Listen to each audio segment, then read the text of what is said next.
老皇帝驾崩，新皇帝上任，老皇帝的后宫嫔妃都是怎么生活的呢？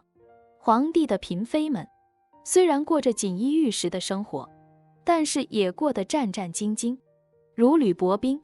在老皇帝驾崩之后，他们的归宿也是不尽相同的。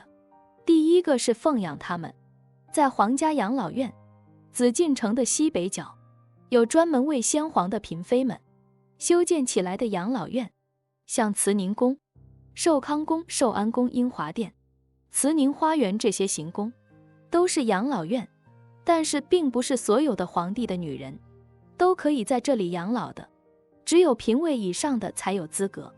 第二个就是陪葬了，历史上陪葬的嫔妃们是数不胜数，比如在明朝开国皇帝朱元璋死后，就有40多个妃子为他殉葬，这个处理办法可真是太残忍了。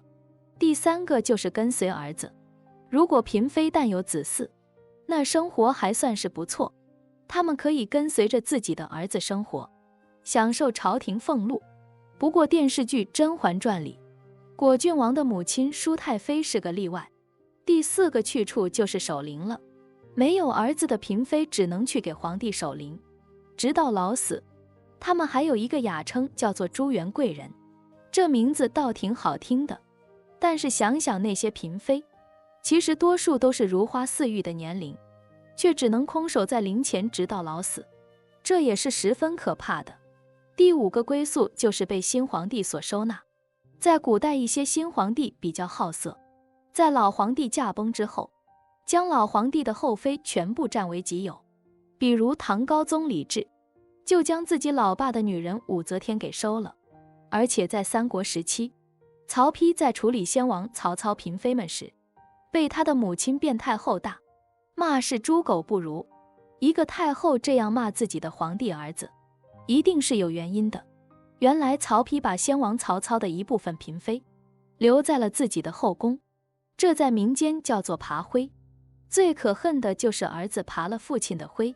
这些嫔妃本来是卞太后的姐妹，和她一起伺候曹操，而现在落在了儿子曹丕的后宫当中。这卞太后当然觉得自己儿子是在侮辱自己了。而且历史上著名的昏君隋炀帝，在隋文帝还没死的时候，就调戏父亲的宣华夫人。隋文帝死的当晚，隋炀帝就收留了宣华夫人以及先皇的后宫佳丽。这些嫔妃如果不从了新皇帝，结果一定是非辱祭祀。一旦老皇帝驾崩，那么他们的好日子也就算到头了，只能被新皇帝任意摆布。